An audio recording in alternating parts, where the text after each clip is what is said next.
Assalamualaikum bosku, welcome to my channel. Sebelum menonton jangan lupa subscribe, nyalakan dulu loncengnya, dan jangan lupa like dan komen. Dan jangan lupa ambil posisi rebahan kalian. Untuk kalian selamat menyaksikan. Seluruh langit bergidik.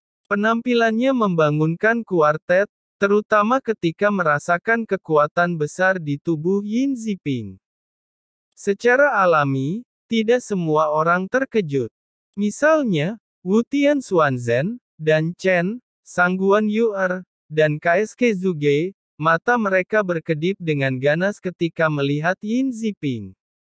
Boom, bang, gemuruh. Saudaraku, mengapa menghentikanku untuk menyerang Qin Yu? Leluhur Qing Yun berkata, mengapa kita harus terburu-buru? Selain itu, Yin Ziping yang bertarung dengannya. Tidak peduli siapa yang menang atau kalah, siapa yang hidup atau siapa yang mati, kita akan menghabisinya setelah pertarungan keduanya. Duduk dan saksikan pertarungan dan tunggu waktunya, leluhur Qing Yun berkata dengan ringan. Di sisi lain, leluhur Zheng yang mencibir. Tunggu kedua kekalahan dalam pertarungan mereka, belum terlambat untuk mengambil kesempatan lagi, untuk menghabisi keduanya. Dibandingkan dengan mereka, Tong Xuan juga penuh kewaspadaan. Dengan cara ini, seperti yang diharapkan Ye Chen sebelumnya, ketiga sekte itu cemburu satu sama lain, dan saling menahan. Bersama dengan adegan hari ini, mereka semua memikirkan diri mereka sendiri. Dan inilah pemandangan yang ingin dilihat Ye Chen. Ye Chen tidak membutuhkan penolong, hanya membutuhkan platform untuk permainan yang adil. Qin Yu, jika kau di sini hari ini, kau tidak harus kembali. Di bawah perhatian besar, tawa samar Yin Ziping telah terdengar di langit. Aku akan mengirimmu ke neraka hari ini. Di sini, Yin Ziping telah mengambil langkah maju, menghantam dengan kekuatan besar dan sangat berat. Ye Chen tidak pernah mundur, dan memukul serangan Yin Ziping. Boom! Bayangan tinju dan jejak telapak tangan bertabrakan, dan raungan meledak seketika. Dengan titik itu sebagai pusatnya, lingkaran cahaya tak terlihat menyebar ke arah kuartet, dan pemirsa tidak bisa membantu tetapi mundur jauh. Setelah pukulan keras, suara Yin Ziping bergema di langit dan bumi lagi. Dan mengeluarkan serangan tangan naga. Ye Chen juga tiba-tiba mengangkat tangannya dan jurus 8 bayangan naga muncul. Deru. Kedua serangan bertabrakan. Boom, bang, langit bergetar, dan ruang hampa pecah. Kali ini, orang-orang yang menonton pertandingan mundur lagi, dan mata mereka penuh keheranan. Tingkat pertarungan puncak jauh di luar imajinasi kita. Boom! Dalam seruan itu, bayangan naga Yin Ziping dan segel naga Ye Chen runtuh. Yin Ziping menembak lagi, dengan serangan naga penuh guntur. Ye Chen tidak takut, tidak pernah mundur, dan meninju dengan kekuatan luar biasa. Klik. Di tempat, ujung jari Yin Ziping hancur oleh pukulan Ye Chen. Tentu saja, Ye Chen juga membayar harga untuk ini. Meski tubuh Ye Chen kuat, tinjunya menjadi kabur, dan masih ada kedipan di sekitar luka, yang melarutkan esensinya. Keduanya meraung, bergegas dari timur ke barat, menyapu langit. Boom, boom, bang. Pertempuran meningkat seketika, dan pemandangannya sangat luas. Kakek Zuge berkata, Dugu, muridmu bernama Qin Yu, dibandingkan dengan ini, muridmu sedikit lebih buruk. Di sini, kakek Zuge menatapnya dan tidak lupa melirik Dugu Ao di sampingnya. Dugu Ao berkata, apakah lebih akurat aku memanggilnya Ye Chen? Kakek Zuge terkejut, kamu juga tahu bahwa dia adalah Ye Chen. Biyu berkata, kakek, kami mengetahuinya beberapa bulan yang lalu. Selain itu, Biyu tidak bisa menahan senyum. Kakek Zuge berkata, kupikir hanya aku saja yang tahu bahwa dia adalah Ye Chen. Kakek Zuge tampak sangat malu. Saat beberapa orang berbicara, desas-desus datang dari kuartet. Segera, ada berkas cahaya menuju langit di keempat arah, ada rune yang mengalir, terjalin menjadi rantai besi rune, membangun arai besar sangat luas. Arai itu sangat besar, menutupi Ye Chen dan Yin Ziping dari perang. Namun, mereka yang mengeluarkan arai, bukan karena mereka takut fluktuasi perang kedua pria itu akan mempengaruhi penonton, mereka tidak begitu baik. Nah, tujuan melakukan ini sangat jelas, yaitu mereka takut Ye Chen dan Yin Ziping melarikan diri secara tiba-tiba. Mereka tahu kemampuan Ye Chen untuk menyelinap pergi, jadi mereka mengatur arai terlebih dahulu dan menjebak keduanya dalam pertarungan. Secara alami, selain itu, ketiga sekte tersebut juga memiliki perhitungannya sendiri. Mari kita bicara tentang Zheng Yang dan Qing Yun dulu. Mereka benar-benar ingin memberi mereka platform untuk konfrontasi yang adil. Karena tidak ada pihak ketiga yang terlibat, keduanya benar-benar bisa bertarung tanpa henti dalam pesona. Yang mereka inginkan adalah kehilangan keduanya antara Yin Ziping dan Ye Chen. Hasil yang paling ideal adalah mereka berdua mati bersama. Adapun sekte Heng Yu lebih komprehensif. Oleh karena itu, dengan menyiapkan arai terlebih dahulu, dapat mencegah serangan diam-diam pada Yin Ziping oleh orang yang tidak bermoral.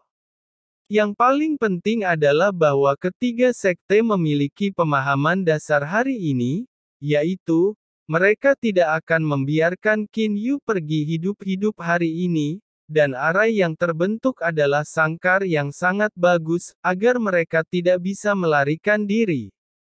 Dengan cara ini, ketiga sekte tersebut memiliki perhitungannya sendiri, yang mengarah pada pemahaman dan kesederhanaan diam-diam mereka. Sepertinya ketiga sekte tidak berencana membiarkan Qin Yu pergi hidup-hidup hari ini. Dari saat Qin Yu secara terbuka menantang Yin Ziping, Ye Chen ditakdirkan untuk mati hari ini. Sangguan Yuer berkata, kakak, sepertinya ketiga sekte tidak akan membiarkan Qin Yu pergi kali ini. Di sini, Sangguan Yuer di kerumunan memandang Sangguan Han Yu dengan cemberut. Sangguan Han Yu berkata, dia Qin Yu berani menantang Yin Ziping di depan umum, dia pasti memikirkan jalan ke depan.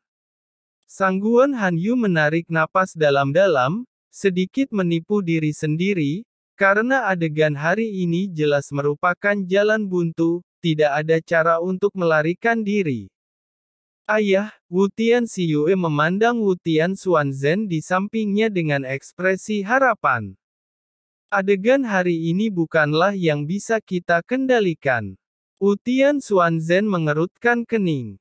Ketiga sekte mencibir, jadi, tidak peduli apakah kamu menang atau kalah, kamu tidak bisa melarikan diri. Dalam suara banyak orang, ketiga sekte itu menunjukkan tawa dingin, menatap Ye Chen yang sedang bertarung, dan ada kilatan dingin di matanya. Apakah kamu benar-benar berpikir aku bodoh? Ye Chen mencibir. Betapa pintarnya Ye Chen, semua yang telah Ye Chen lakukan hari ini telah disimpulkan berkali-kali, dan telah menghitung apapun yang mungkin terjadi, termasuk arai dari tiga sekte. Ternyata kesimpulannya benar, dan adegan saat ini semuanya sesuai harapan Ye Chen. Di atas Changyuan kuno, yang bisa didengar hanyalah raungan, masing-masing seperti guntur. Dalam sorotan, Ye Chen dan Yin Ziping bertarung ratusan gerakan. Namun, dapat dilihat bahwa, dibandingkan dengan Yin Ziping, tubuh Ye Chen masih lebih memalukan. Karena Ye Chen tidak menunjukkan kekuatan tempur puncaknya, Ye Chen ditekan oleh Yin Ziping sejak awal. Qin Yu, apakah kamu hanya memiliki kekuatan ini? Tawa Yin Ziping tidak bermoral, bergema tanpa batas antara langit dan bumi. Kalahkan aku, kalau begitu. Ye Chen mencibir, seperti binatang buas, dan tembakannya adalah kekuatan supernatural. Aku tidak bisa menahannya. Mulut Yin Ziping basah oleh senyum main-main. Dengan kesembronoan Yin Ziping, langit tiba-tiba gemetar, dan 9 gunung ilusif tiba-tiba muncul. Tingginya setinggi 8.000 kaki dan sangat berat, meruntuhkan kekosongan dengan kekuatan segel dan menekan Ye Chen. Ye Chen menggeram, menegakkan tubuhnya, dan kemudian darah emasnya keluar. Boom! Langit bergidik lagi, dan laut berbintang keemasan muncul di bawah kakinya. Laut berbintang cerah. Selama periode ini, ada lingkaran naga-naga, desis Phoenix, harimau putih mengaum, kura-kura naga bergetar, dan unicorn mengaum. Banyak penglihatan terjalin, meremas kehampaan.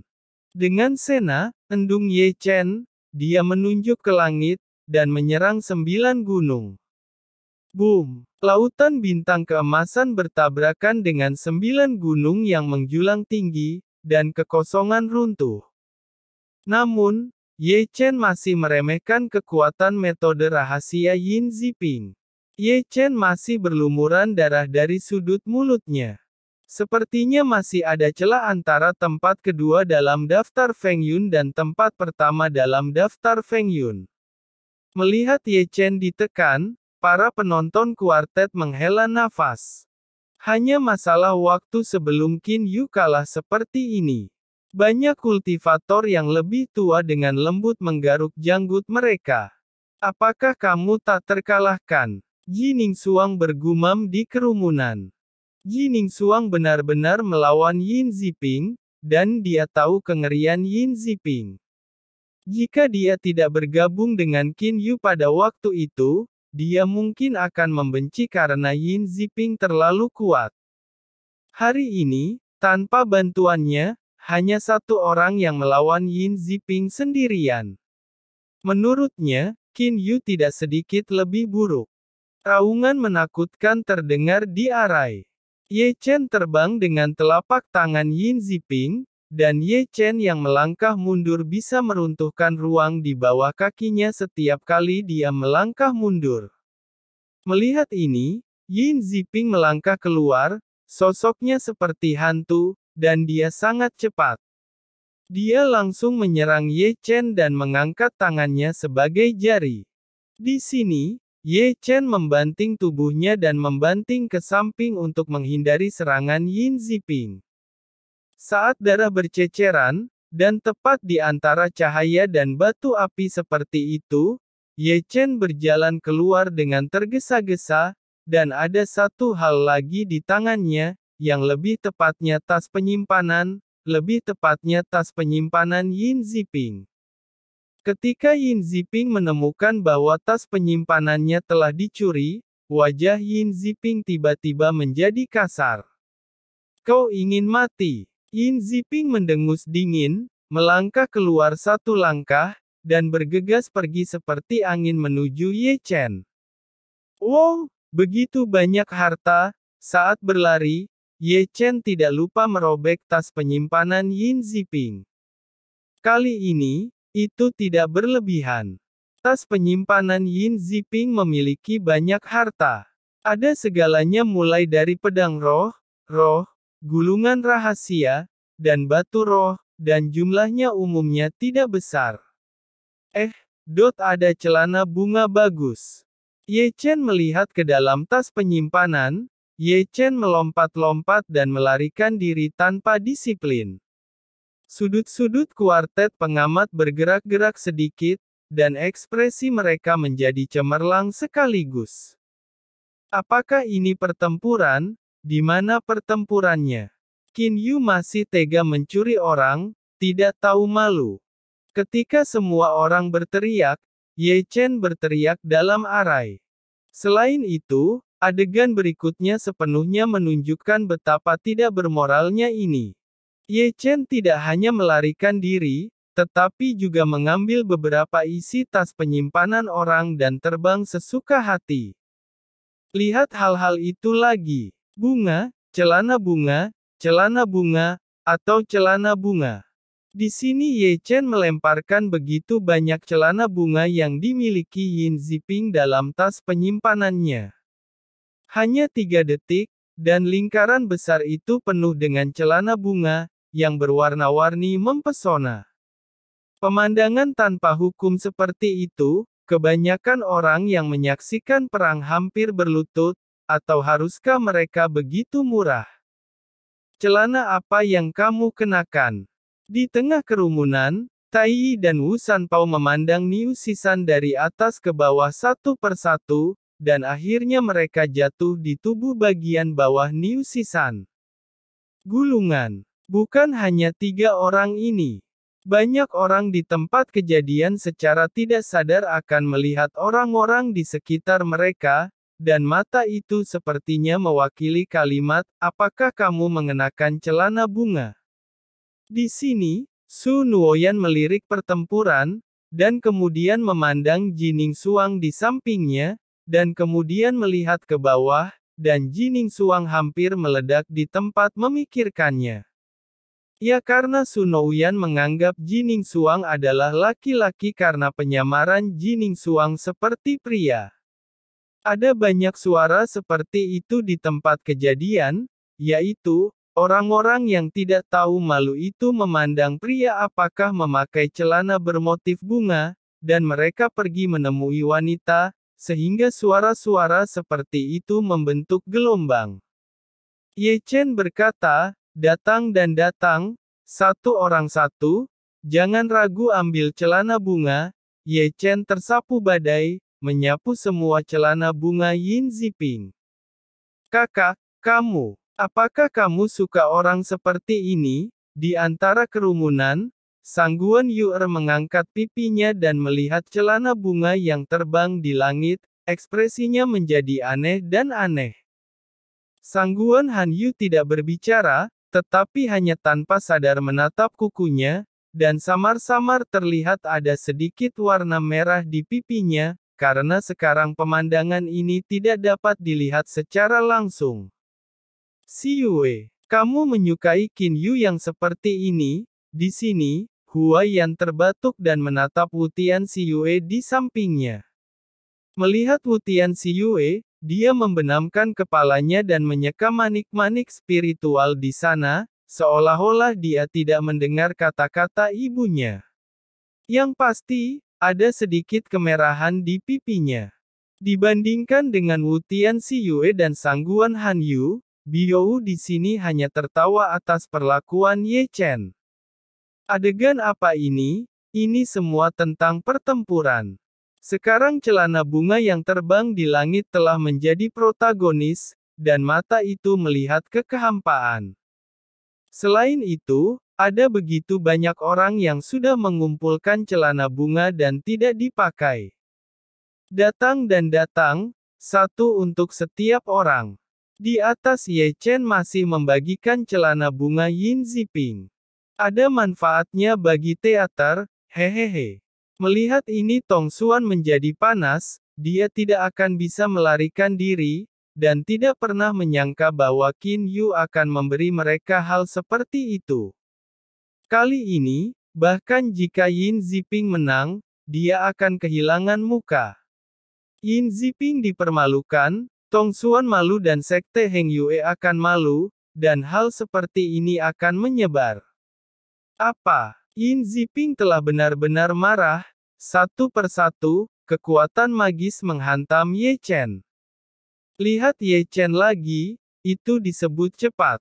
Sambil berlarian di langit, Ye Chen menyebarkan semua hal aneh di tas penyimpanan Yin Ziping di seluruh langit. "Qin Yu, aku akan membuatmu lebih buruk dari kematian." Yin Ziping marah, benar-benar marah, dan sangat tidak sadarkan diri, dia sangat terkejut bahwa wajahnya juga panas. "Bermainlah denganku, kamu tidak akan mati." Di depannya, Ye Chen mencibir, dan tidak lagi menaburkan barang-barang, Ye Chen hanya meletakkan tas penyimpanan di pelukannya. Namun, dari sudut pandang orang luar, dia meletakkan tas penyimpanan di tangannya, tetapi secara rahasia, Ye Chen telah mengirimkan tas penyimpanan melalui koneksi antara avatar dan tubuh asli. Di mata orang luar, ini lucu, tetapi tujuannya bukan di sini. Ye Chen sedikit peduli dengan celana apa yang dikenakan Xi Jinping. Tetapi tujuan Ye Chen mengambil tas penyimpanan Yin Ziping ialah mencuri token yang dimiliki Yin Ziping untuk mengendalikan sekte Heng Yue. Sekarang, Ye Chen telah berhasil menyelesaikan tugas dengan lucu.